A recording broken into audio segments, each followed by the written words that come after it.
Mística Cidade de Deus, capítulo 11, do livro 4 do tomo 2 de Santa Maria de Ágreda. Os santos anjos anunciam o nascimento do Salvador em diversas partes. A adoração dos pastores. O nascimento de Cristo é anunciado ao limbo. Havendo celebrado os cortesãos do céu na choupana de Belém o nascimento de seu Deus humanado, nosso Redentor, foram logo enviados alguns deles às diversas partes para anunciar a feliz notícia aos que, segundo a divina vontade, estavam preparados para recebê-la. O príncipe São Miguel dirigiu-se aos santos pais do limbo e lhes participou que o unigênito do Pai Eterno já nascera feito homem e se encontrava no mundo, num presépio entre animais, manso e humilde, como eles haviam profetizado. Falou em particular ao santo Joaquim e Ana, conforme lhe ordenara a ditosa mãe. Deu-lhes a boa nova de que ela já tinha nos braços o desejado das nações, o prenunciado por todos os patriarcas e profetas. Foi o dia de maior consolo e alegria no prolongado exílio daquela grande congregação de justos e santos. Reconhecendo o verdadeiro homem-Deus por autor da salvação eterna, fizeram novos cânticos em seu louvor, dando-lhe culto e adoração.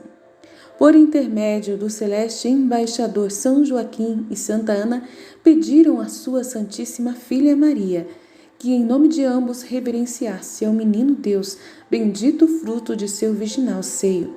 Assim o fez imediatamente a grande rainha do mundo, ouvindo com grande alegria tudo o que o santo príncipe lhe referiu sobre seus pais no limbo. Participação a Santa Isabel e João Batista. Outro anjo dos que guardavam e assistiam a Divina Mãe foi enviado a Santa Isabel e ao seu filho João Batista. Ao receberem a notícia do nascimento do Redentor, a prudente matrona e seu filho, ainda que tão pequenino, prostraram-se em terra e adoraram seu Deus humanado em espírito e em verdade. O menino, já consagrado para seu precursor, foi interiormente renovado, com espírito mais inflamado que o de Elias. Estes mistérios produziram aos próprios anjos nova admiração e louvor. São João e sua mãe também pediram à nossa rainha, por meio dos anjos, que em nome de ambos adorasse seu Filho Santíssimo e os oferecesse novamente para seu serviço. A rainha celeste logo lhe satisfez o pedido. Santa Isabel envia presentes à Sagrada Família. Santa Isabel enviou prontamente a Belém a feliz mãe do menino, Deus, um portador com presentes, algum dinheiro, roupas e outras coisas para o abrigo do recém-nascido, de sua pobre mãe e esposo. O mensageiro foi com a ordem de que só visitasse a sua prima e a José, e trouxesse notícias certas de sua saúde e precisões. Não teve este homem maior conhecimento do mistério. Viu apenas o exterior, mas admirado e tocado por uma força divina, voltou interiormente mudado.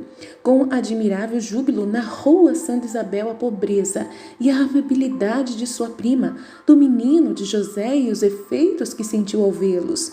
Esta sincera relação produziu outros admiráveis no bem disposto coração da piedosa matrona. Se não interviesse a vontade divina, ter-lhe-ia sido impossível resistir ao desejo de ir visitar a Virgem Mãe e o menino Deus recém-nascido. Das coisas que lhes enviou, a rainha ficou com uma parte para acudir à pobreza em que se encontravam, e o mais distribuiu aos pobres. Não quis privar-se da companhia destes, nos dias em que permaneceu na gruta do nascimento. Os reis magos recebem revelação do nascimento de Cristo. Outros anjos foram participar as mesmas notícias a Zacarias, a Simeão, a profetisa Ana e a alguns outros justos e santos a quem pôde ser confiado o novo mistério de nossa redenção. Encontrando-os o Senhor dignamente preparados para recebê-lo com louvor e fruto, parecia justo não lhes ocultar o benefício concedido ao gênero humano, embora nem todos os justos da terra conheceram então o mistério. Todos sentiram divinas moções na hora em que nasceu o Salvador do mundo. Todos os que se acharam em graça sentiram interiormente novo e sobrenatural júbilo, apesar de ignorar a causa. Estas mutações não se operaram só nos anjos de justos, mas também nas criaturas insensíveis, pois todas as influências dos planetas se renovaram e melhoraram. O Sol apressou muito seu curso, as estrelas deram um maior brilho, e para os reis magos formou-se naquela noite a milagrosa estrela, que os conduziu a Belém. Muitas árvores floresceram e outras deram frutos. Alguns templos pagãos desabaram, ídolos ruíram e os demônios que neles estavam puseram-se em fuga. Para estes e outros milagres presenciados pelo mundo naquele dia, os homens atribuíram diferentes causas. Não atinando com a verdade, só entre os justos houve muitos que, com inspiração divina, suspeitaram e acreditaram que Deus viera ao mundo, ainda que certeza ninguém a teve, a não ser aqueles a quem ele mesmo revelou. Entre estes estiveram os 3 reis magos, a quem foram enviados outros anjos dentre os custódios da rainha. Nos respectivos lugares do Oriente onde se encontravam, a cada um em particular, revelaram os anjos por voz interior que o Redentor da linhagem humana nascera em pobreza e humildade. Com esta revelação, lhes foram infundidos novos desejos de o irem procurar e adorar.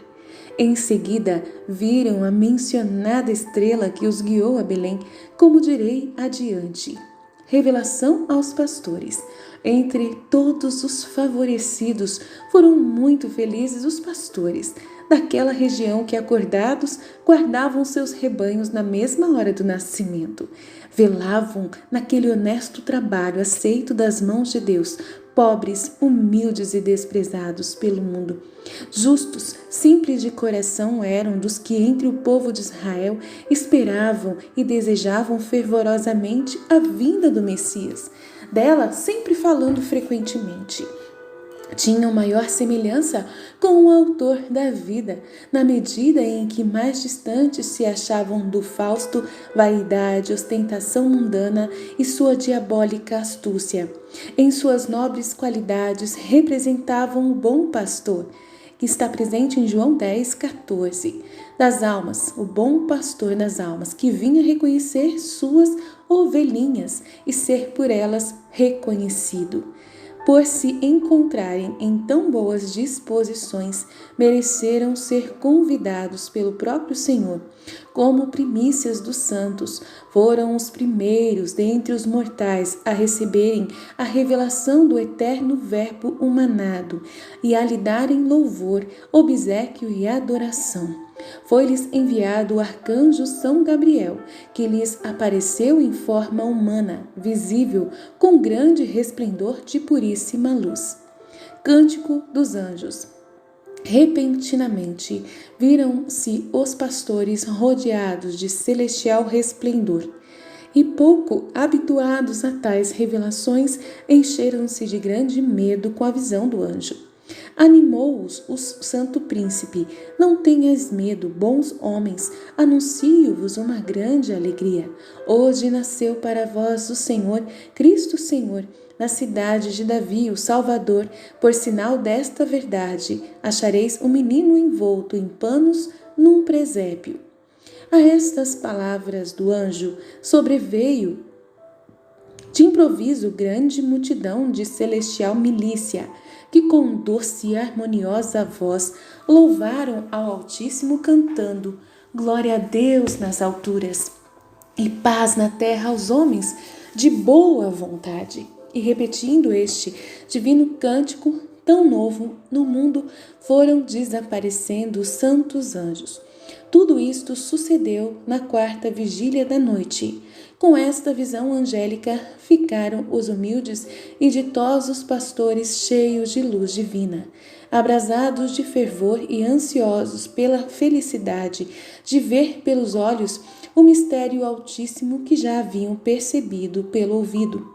Os pastores no presépio. Aos olhos humanos, os sinais dados pelo santo anjo não pareciam muito de acordo com a grandeza do recém-nascido. Estar num presépio envolto em humildes e pobres faixas não seriam indícios para conhecer a majestade real, se não a contemplassem na divina luz com a qual foram iluminados e instruídos. Por estarem despidos da arrogância da sabedoria mundana, puderam rapidamente ser instruídos na sabedoria divina. Discutindo entre si o que cada qual pensava da surpreendente notícia, resolveram ir sem tardar a Belém para ver o prodígio que o Senhor lhes havia participado. Partiram logo, sem demora, e encontrando-se na choupana encontraram, como diz o evangelista São Lucas, Maria, José e o menino reclinado no presépio. Vendo tudo isso, conheceram a verdade do que eles haviam dito sobre o menino. A esta experiência visual seguiu-se uma iluminação interior, porque quando os pastores pousaram os olhos no Verbo manado, o divino menino com o rosto resplandecente também os olhou. Seus raios luminosos feriram o coração simples daqueles pobres e felizes homens, e a graça divina os renovou em novo ser de graça e santidade. Foram elevados, cheios de ciência divina, sobre os mistérios altíssimos da encarnação e redenção do gênero humano. A adoração dos pastores. Prostraram-se por terra e adoraram ao Verbo manado, não já como homens rústicos e ignorantes, mas como sábios e prudentes. Louvaram-no, confessaram-no e o exaltaram por verdadeiro Deus e homem, reparador e redentor da linhagem humana. A divina mãe do Deus infante estava atenta a quanto diziam e faziam os pastores, quer interior, quer exteriormente, pois penetrava o íntimo de seus corações. Com altíssima sabedoria e prudência, guardava todas estas coisas em seu coração, conferindo-as com o mistério que nele guardava e com as santas escrituras e profecias. Sendo ela, nessa ocasião, órgão do Espírito Santo e língua do infante, falou aos pastores e os instruiu e exortou à perseverança no amor divino e serviço do Altíssimo. A seu modo, eles também lhe fizeram perguntas e disseram muitas coisas dos mistérios que haviam conhecido. Ficaram na gruta desde o momento que amanheceu, até depois de meio-dia. Deu-lhes de comer, e nossa grande rainha os despediu cheios de graça e consolação celestial. Os pastores publicam o nascimento de Cristo. Nos dias em que Maria Santíssima, o menino e São José permaneceram na gruta, estes pastores voltaram algumas vezes a visitá-los, trazendo-lhes alguns presentes conforme lhes permitia sua pobreza. Diz o evangelista São Lucas que aqueles que ouviram os pastores narrar o que tinha visto se admiraram. Isto aconteceu só depois que a rainha, o menino e São José deixaram Belém. Assim o dispôs a divina sabedoria, impedindo os pastores de o publicarem antes. Nem todos os que ouviram lhes deram crédito. Tomaram-nos por gente rústica e ignorante, quando, pelo contrário, foram santos e cheios de ciência divina até a morte.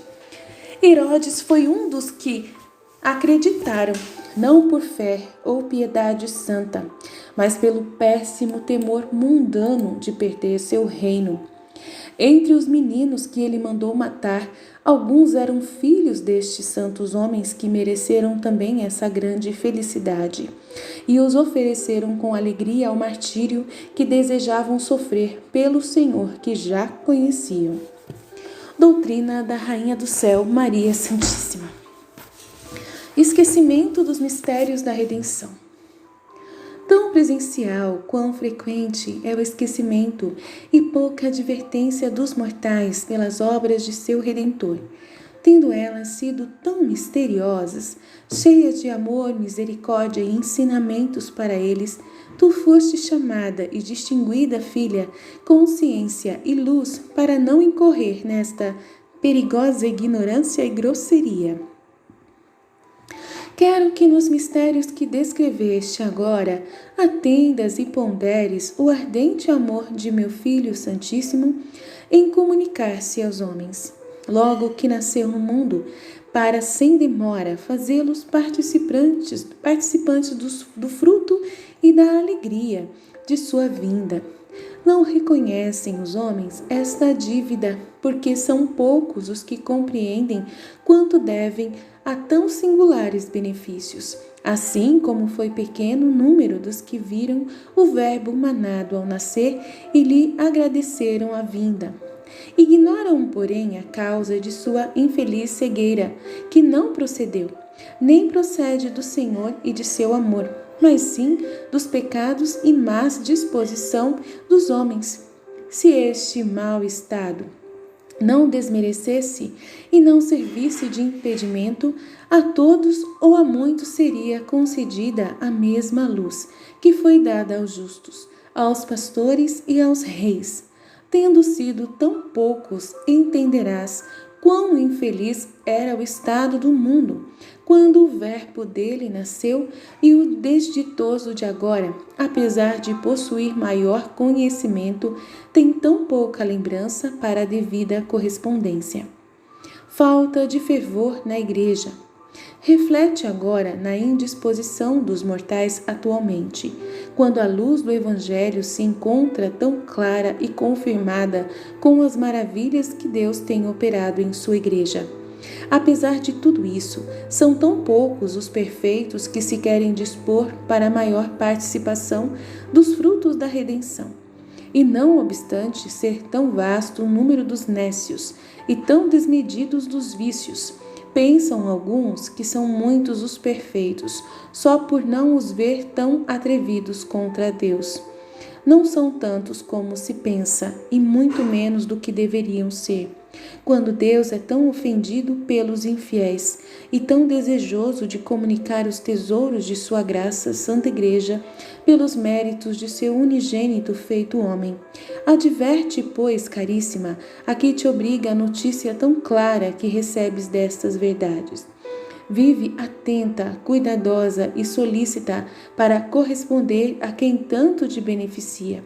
Não percas oportunidade, lugar e ocasião de praticar o mais santo e perfeito que conheceres, pois com menos não cumprirás tua obrigação.